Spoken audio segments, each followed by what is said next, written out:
she, and how windy was it? Cyclonic, Effie. We had to close every window in the house. If you will just contain your natural feminine curiosity for a few moments, I'll be right down to dictate my report on the bow window caper.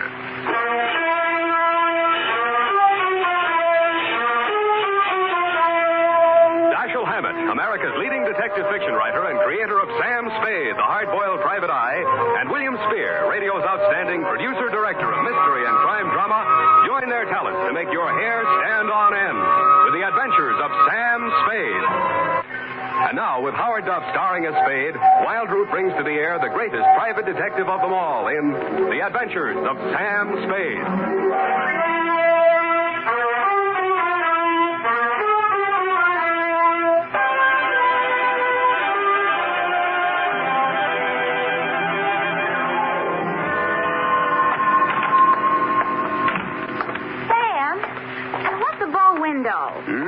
A bow window.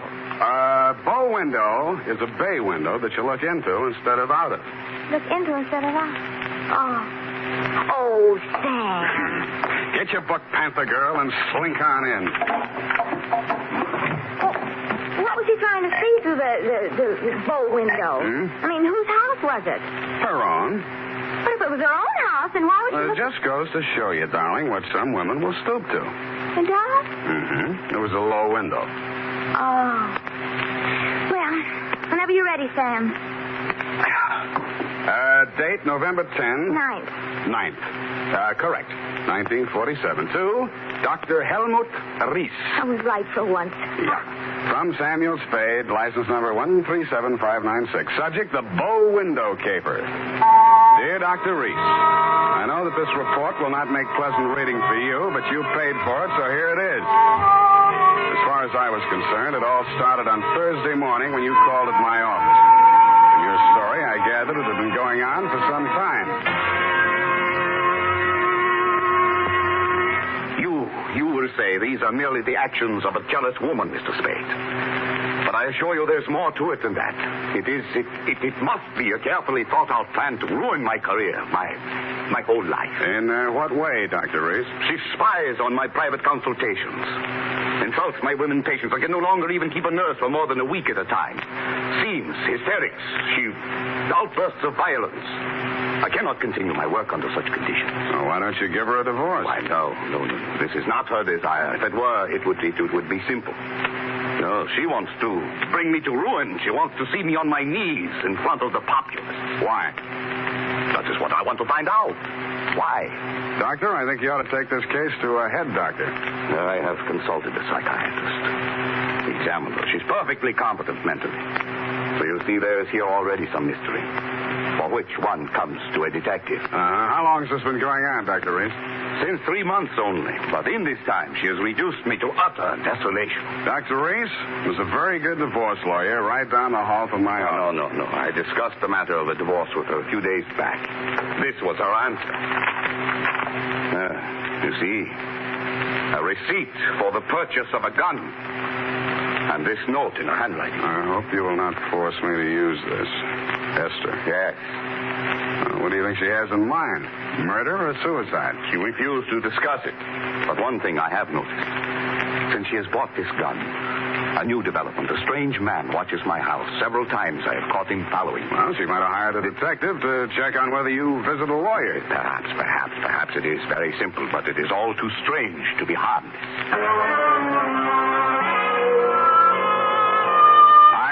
Half-heartedly agreed that it might be, Dr. Reese, and when your check for $100 didn't bounce, I went to work wholeheartedly. I reached your house on Pacific Avenue just as the streetlights were going on.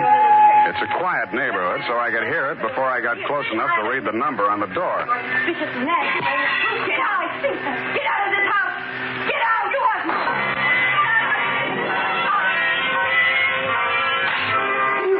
They seemed to be slugging their way toward the back of the house, so I decided to risk an entrance. I found the doorbell, and I was about to punch it when I caught sight of your mystery man. He was crouched in a clump of shrubbery that grew under the bow window at the corner of the house. He was still there with his eyes glued to the window when I walked up behind him. Let go me. Let go. Come on. You're going inside. Listen, I'm not just a snooper. I didn't say you were. I'm just inviting you inside for a better look. Now, I'm warning you, if you don't let go of me, Stop squirming, will you?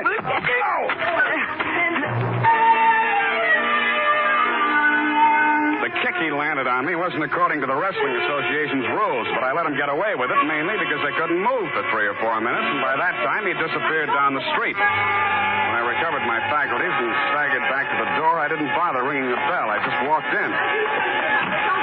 The hen fight was still going on somewhere in the upper reaches of the house. Then a door burst open on the upper landing, and a girl in a nurse's uniform ran down the stairs toward me, pursued by a pale little woman with a pinched face who was brandishing a pair of brass fire tongs. You brushed past me, Dr. Reese, and headed off the pursuer. Esther, stop this! Stop this at once! Have you gone crazy? Give me those fire tongs. Give them to me. What's the matter, Helmut? Afraid I'll mar your light of love's beauty? What started this? I caught her creeping about the kitchen. She was going to poison my food. Explain to you, Mrs. Reese. The doctor... Oh, don't bother explaining, Miss Roberts. These morbid fancies of hers. Don't think I don't know what goes on in that office. That office when I'm not allowed anymore. That's only because you make the patient so nervous, Esther. I know what goes on. You and those women. That will do, Esther. Go to your room. Very well. But I won't have that woman in this house another day, Helmut. Is that understood? Go to your room, Esther. I'm going. But remember what I said. I've warned you both. I can't. There, Miss Roberts. Now don't. There. I can't stand anymore, Doctor. I tell you, it's making me a nervous wreck. I just... Dr. Reese. Huh? Oh, Mr. Spade. You saw, you heard? Yeah. Come into my office. We'll talk. I think we'd better. Doctor, there's still one more patient waiting to see you, Doctor. Well, have her wait a little longer. This way, Mr. Spade. How much longer? Well, the that doctor way? will see you just as soon as he possibly can. Have you been feeling any better, Mrs. Hammett? Sit down, Mr. Spade. Thanks, but I can say what I have to say standing. Your wife's a very tragic woman, Doctor. I wish I could help her. I wish I could help you, too. But I can't. You heard her threat against Miss Robbins. Was that a joke? There's nothing funny about jealousy.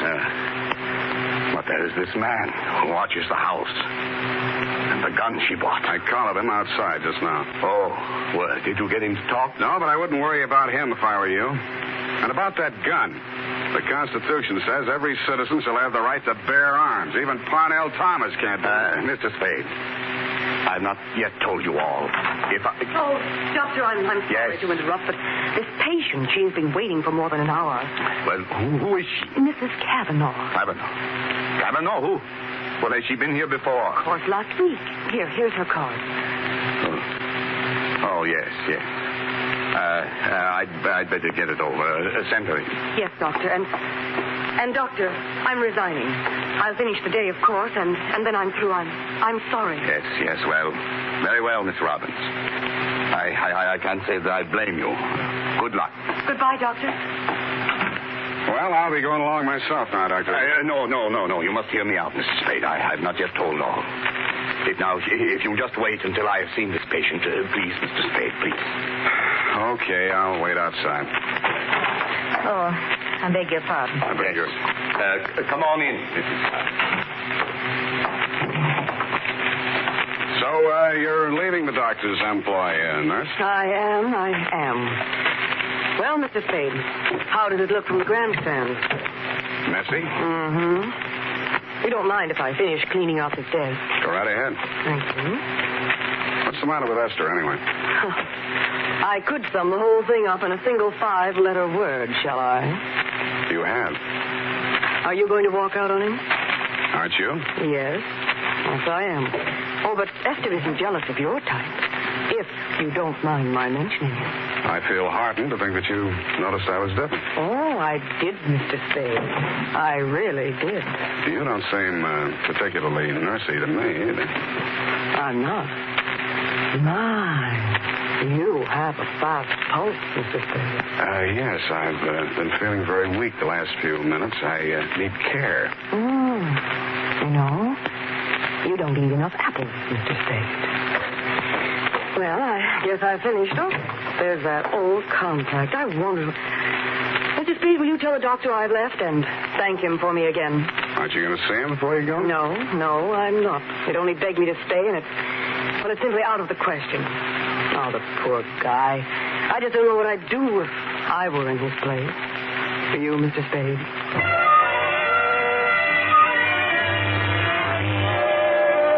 I did, and I told her. She told me I was a victim of hypertension and left me with my mouth open and no thermometer in it.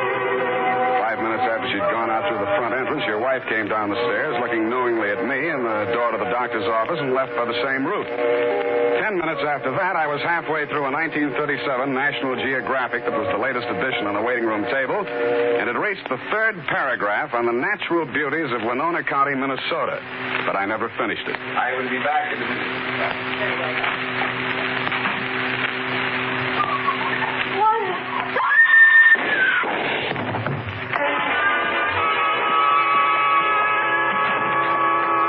The first thing I saw when I entered the room was Mrs. Kavanaugh, your patient. Why did she do it? You, doctor, were standing over her, nervously twitching off the rubber glove from your right hand. You tested her throat for pulse, then listened through a stethoscope. It was purely a formality. One of the .38 caliber slugs had entered the right temple. The other had torn through the base of the skull. How did it happen? I don't know. I had completed the examination and walked over there to put my instruments away. When I turned back, she had a gun in her hand. Before I could stop her, she pulled the trigger. Suicide, of course. Why? Well, I just told her the truth, that there was nothing I or any other doctor could do for her. That she had perhaps a month, perhaps less. She had suffered great pain, of course, for some time. You saw her shoot herself, you say? Yes. The gun, she took it out of my desk drawer. I'd removed it from my wife's room earlier today. I see. Well, doctor, this is the neatest suicide I ever saw. No powder burns, and from the way she's lying, she must have shot herself in the direction of that window, at least 10 feet away. She screamed before the shots were fired and had time to fire a second bullet into her head and throw the gun across the room before she fell. Well, Helmut, at last it's happened, hasn't it? Esther, leave this room. I told Helmut one of the husbands would catch up with him. Pretty, wasn't she? I don't remember this one.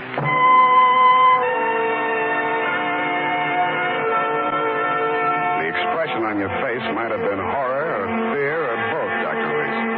But your wife was smiling. When my eyes left her face, I noticed a leaf clinging to the hem of her coat. It might have come from the shrub that grew up against the house. And her shoes were splotched with mud that could have and probably did come from the cultivated flower bed just outside the bow window.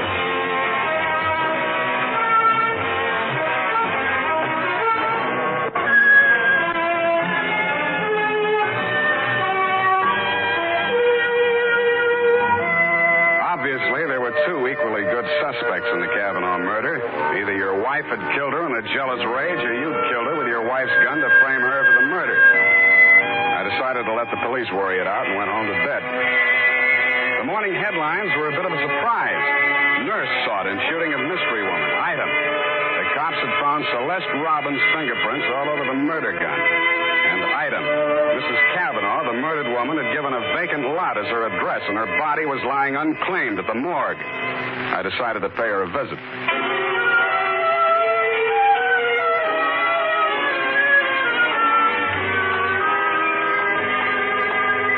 Hey, Maxie. Huh? Oh, Sam. Sammy, my boy. Hey, it's good to look on you. How are you, Maxwell? Oh, fine.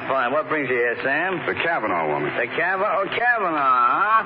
Well, let's see who's with us today. Stiftel, Milton, Schwartz, Kelly. I knew him. Nice guy. Feige. Kavanaugh. Rose. Hello, Rose. Hey, Sam, don't you want to look at Rose? No, I've seen her. Yeah, just checked her back in. Autopsy. Say, you do collect queer ones, Sam. Now, you take her. Why would anybody in the world knock her off? In her condition, all he needed to do was wait. A month, couple of weeks. Bad as that, huh? Worse. Anybody claim her yet? Well, Hello. Something we can do for you? My name is Kavanaugh. I come for my wife. He was standing with his back to me, and I I didn't get a good look at his face until he walked over to the desk with Master. The voice tipped me even before I saw the face. It was the man I'd caught outside your office window less than half an hour before the murder. If he recognized me, he didn't let it show. I waited while he went in with Maxie. When he came out, there were tears streaming down his face. I'd been waiting for two reasons. I had some questions to ask him, and I had wanted to pay back that jolt he'd given me the night before. I left without doing either.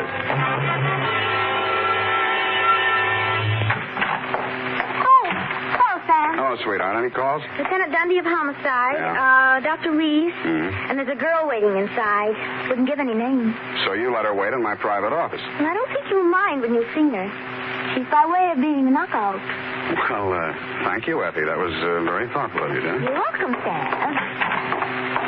Sam, please don't be angry with me for coming here. I had to talk to somebody. What you need is a good criminal lawyer, Miss Robin. Oh, no. Do you think I killed that woman? How did your prints get on that gun? Now, don't tell me she threatened you with it and you grabbed it out of her hand.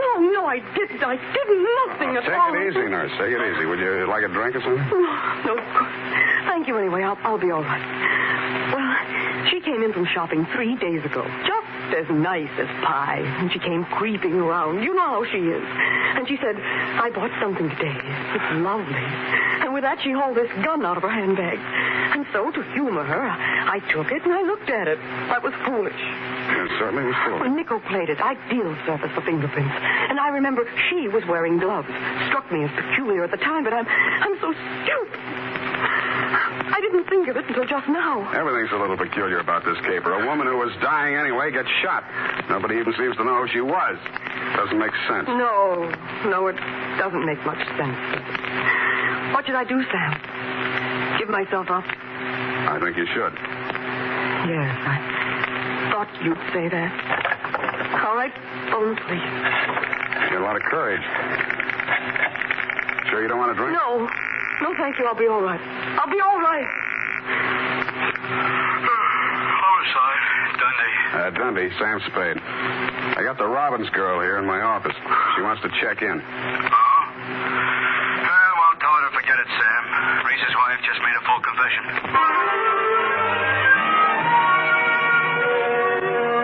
That tore it. In my anxiety to see how you were bearing up under the shock doctor, I blew $1.50 of your money on a taxi all the way out to your address on Pacific Avenue. To my astonishment, you were wearing a look of real distress. I don't understand it, Mr. Spade. This confessing, it's not like her. It's all too strange to be harmless. Dr. Reese, I'd like to talk to you alone. Do you mind, Mr. Spade? Go right ahead.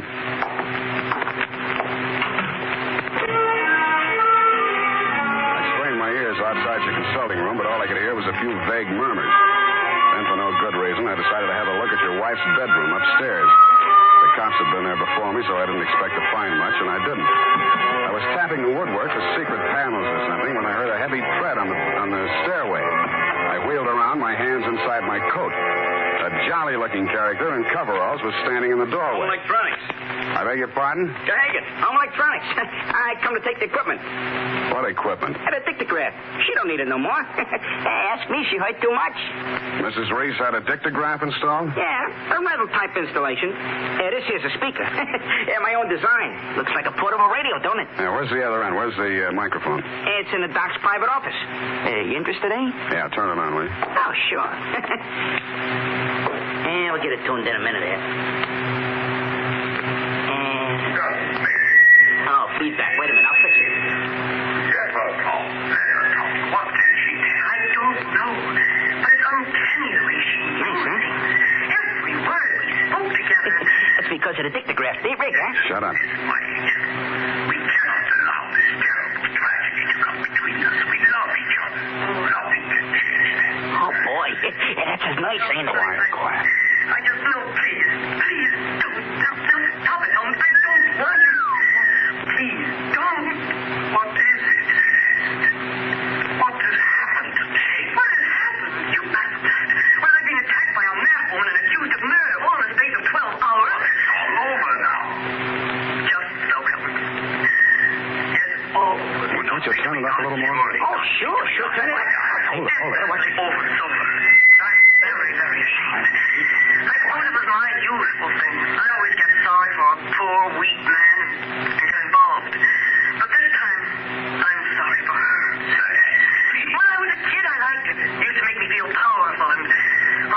watch them sperm.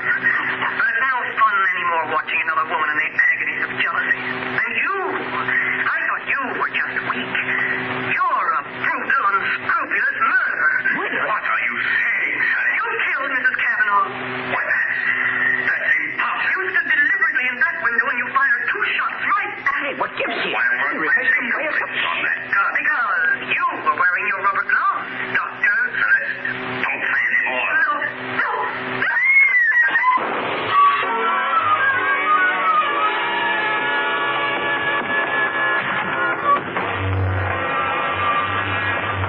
Here, help me. Help me get his shirt off, Mr. Spade. You've been shot. Who shot him, you? Through the window, the same man, the one who watched the house. Hold this tourniquet tight, please. Nothing. A flesh wound. His aim was bad. Yeah, too bad. Kavanaugh, you still out there? You got nothing to worry about. He's still alive. I missed him. Give me a hand. Come on. That's it. I missed him. That was lucky. You're taking the rap for your wife's murder, too, if you're a better shot. He did it. He killed my wife. I was at the window. I saw him. What I don't understand is why his wife confessed. She loves him, Mr. Kavanaugh. You should understand that. That's why she acted the way she did. I guess that's what happens to love when it gets crossed up. Why didn't you tell the police what you saw? They'd have hung it on me. She was a stranger to everyone else. I'd been quarreling with her, suspicious, acting like a maniac. She never told me.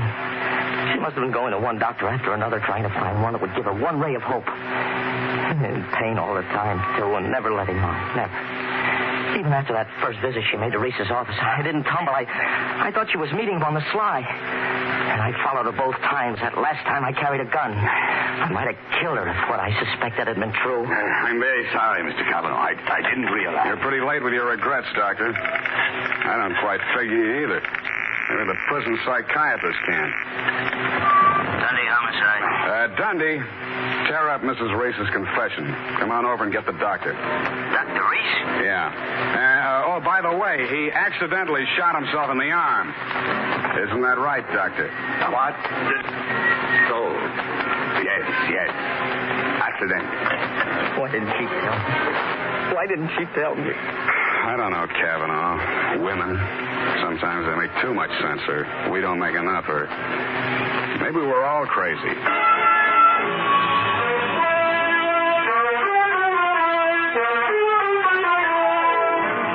And that, Dr. Reese, is the crop. The risk of laboring a point. There's also the mystery of why a nice girl like Celeste Robbins ever fell for a guy like you. You'll have plenty of free time to think it over between now and the trial. If you find the answer, drop me a line. Period. End of report. You know, Sam, that's Celeste. I like her. I wish we could do something for her. Well, I've already thought of that, Effie. Oh? What are you going to do, Sam? Type that up, sweetheart, and I'll write you a happy ending. Oh, here's the report, Sam. You want to read it over? I do not. File it under F for forget. About that poor Celeste, Sam. Oh, yeah. Well, I made a date with Celeste to take her dancing tomorrow night. She needs cheering up, you know. Oh, what for? Well, you said she needed help. Well, that isn't exactly the kind of help I had in mind. Oh. I don't see why it's necessary to Effie, take this. we must each of us give a particular kind of help each of us is particularly equipped to give. Very well. She used to make over men just to get the other women jealous. That she did. Aren't other women silly to allow themselves to get jealous when they know just what she's up to? Idiotic. Just idiotic. Sure thing. And go home, Effie. I'm a lousy dancer. Oh, very well. Have fun, Sam. Good night, Sam. Good night, sweetheart.